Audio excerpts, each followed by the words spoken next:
Hey, what's up, everybody? Sorry if you were watching that other one. I just messed something up there and wanted to start over before I got started. So, really quickly, I just kind of want to talk about something that is popping up a lot. So this is the live Q&A. If you have a question or something you want to answer, or something you want answered here, like a fitness question, just comment it and I'll answer it. But I'm going to start off by just kind of addressing something I've been seeing pop up to buy time to let some questions accumulate. Plus, I really need to get this out there. And if you have a question, Darren, no, I won't. Maybe one day. Plus, if you have a question, I will answer it. But I'm going to go ahead and dive into this first to give people time to ask questions and also just to get this out there. So I've been seeing a lot, kind of increasingly, and I don't know. Maybe somebody watching this or who will see it later believes this, and if so, I'm happy to go back and forth. But one thing that's kind of like I've seen kind of grow in popularity is this idea that like calories don't matter, right? I don't know if you guys have heard this or seen this, but there are some people, I've actually had people argue with me directly about it, and I've also had like some stuff pop up where I've like listened to podcasts or seen articles or whatever, and it's something that more and more people are starting to claim. I want to first affirm that calories in versus calories out does matter, but also kind of like balance that a little bit, okay? Because what you find is like people typically, they'll fall into one of the two camps. Either they say energy balance, calories in versus calories out, it's all that matters. Or like the loudest opposing crowd to that are the people who say like hormones are what matters the most, right? And so they would argue that like what those calories are, like what you eat is like the types of food you eat is what really matters and what affects your weight and things like that. And so you kind of have these two that are clashing right now. And so the calories in versus calories out, I'm going to start off by saying that is, I mean, we have decades and decades of confirmation of that, both in the form of scientific studies and research and things like that, and just human experience. I mean, to the point now that if somebody in a sport has to cut down weight or whatever, they reduce their calories. Like that could, and reducing calories, by the way, can look so many different ways. It can mean counting calories. It can mean just reducing portion sizes. It can mean changing the types of food you eat so that by default you're eating lower calorie foods. There are all kind of things that can that a calorie deficit can look like, but the thing that people who lose weight all have in common is that they are in a caloric deficit, which means that they are burning more calories than they consume, right? And so what kind of that is, it's the science behind it, you know, and there has not yet been any kind of credible argument to discount that. I would say that there have been some credible arguments to add to that, okay? So like, let me kind of explain what I mean here. So like there is validity, like the hormone thing, it's not a myth. Like there are hormones that affect your health, and in a lot of ways can indirectly affect weight gain and things like that. So for instance, if somebody has like an underactive thyroid and it's not producing the hormones that it needs, that person is going to have to be in a more severe caloric deficit in order to lose body fat and lose weight than somebody who does not have that issue. One that pops up a lot that I'm just going to kind of address really quickly here is like the whole concept of insulin, the hormone insulin.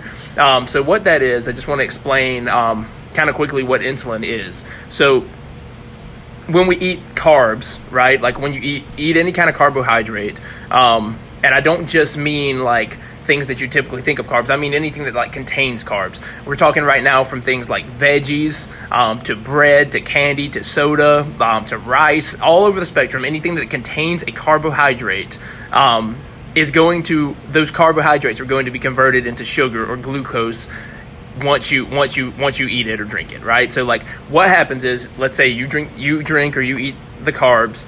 The carbs are then converted into that glucose and that sugar, and they're in your bloodstream. So what happens is, as the bloodstream accumulates more sugar, that sugar needs to find a way into the cells of your body in order to give you the energy that your body needs, right? So, but the problem here is you can't get like that sugar or that glucose. It cannot directly enter a cell. It needs like it needs help, right? And the insulin is the help. So when the blood sugars rise, what happens is the cells in your pancreas, they're signaled to release insulin. And insulin is, I like to use this illustration. So think like if you go to a hotel and you try to just like pick a room and walk in, you're not going to be able to get in, right? You need that hotel room, but you need a hotel employee to let you in, to check you in, give you the key, get you in that room, right? So like think of yourself in this illustration as like the sugar or the glucose.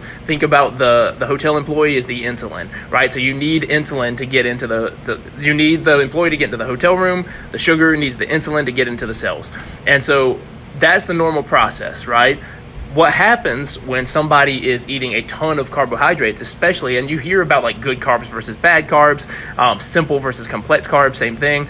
Basically what that means is like a complex or a good, as people like to say, carb is like the kind of carb that's unrefined. It's something that you're eating kind of in its pure state, right? Something that is more refined, things like, anything that you can think of that's processed. It can be things like candy, chips, soda not diet soda, but soda that contains sugar. Anything like that is going to, that would be more of a simple or bad carb, as people like to say. So when you do that, when you consume that basically spikes the blood sugar level higher. So if you consume, glucose in general is going, and carbohydrates that convert into glucose in general is going to spike the blood sugar. But if you eat rice, it might spike to here. If you candy, it might spike to here. So basically those carbs, the reason people call them bad is because it spikes your blood sugar more, which makes more insulin have to show up to shuttle all that glucose to the cells. So what you'll see here, this is probably the primary cause of like type 2 diabetes. There's two different types of diabetes. Type 1 is genetic, but it's way more rare. Type 2 is affected by shows up because of like dietary and lifestyle choices, right? So type 2 diabetes can be prevented and can be recovered from in certain cases. So but if you're what happens is like you've gained a resistance to insulin. So think about that same hotel employee being the insulin. If let's say that hotel, and if anybody's in the hospitality industry, correct me on numbers here, I'm just throwing out a wild number. Let's just say that particular hotel brings in 50 customers a day, checks in 50 new guests a day, and the employees have a really high level of customer service and they're doing a great job. But then let's say one of those 50 one day is a celebrity, they post, "This is the best hotel ever," and then everybody, let's say they go from 50 new guests to 300-400 new guests a day, which if they could even accommodate that, those employees, how good they're doing their job, how well they're doing their job they're not going to do as well. Their customer service level is probably going to drop. How quickly they're able to crank customers into their rooms is probably going to drop. They're not going to do as good a job because they're overwhelmed, right? And that's what happens with insulin. So when you are constantly consuming carbohydrates, especially the simple carbohydrates, your blood sugar spiked, and so the insulin's running all over, trying to shuttle it in. And so when that happens, you're giving it an excess, and this is kind of what I want to get, what I want to bring it around to. Anytime that you are gaining weight or you're not losing weight when you're trying to, you are having an excess of something. And it does come down to calories, okay? It comes down to calories directly. When we're talking direct weight gain, it comes down to calories. And so a gram of carb, a gram of protein is 4 calories, a gram of fat is 9. So if you have a lot of the people who will say this, you need to reduce carbs and you need to have more fat, some people will literally double their calories or have way more calories just by doing that, because the fat contains so many more calories. So that's why if you know somebody who's gone keto and actually gained or did not lose weight, that's why, because the food choices was they made the wrong food choices. Maybe they cut out a bunch of processed stuff, so health-wise they're in a better place, but they've increased the calories by having so much more fat, so they're not seeing progress. So if you ever know somebody who's been on the keto diet forever, they feel great, their energy levels are better because they're healthier, they're making healthier food choices, but they're not losing or maybe have even gained some weight because they've upped their calories by increasing that fat content. And so it really comes down to what your goals are. If your goal is weight loss, if your goal is losing body fat, things like that, that kind of approach can help some people. If some people have been just like, if you're the kind of person who is like a several sodas a day, chips, candy kind of person, and you suddenly cut that out and don't go crazy with the fat, you're going to drop weight pretty quickly, because ketosis is real. That's a whole different topic we're not going to talk about right now.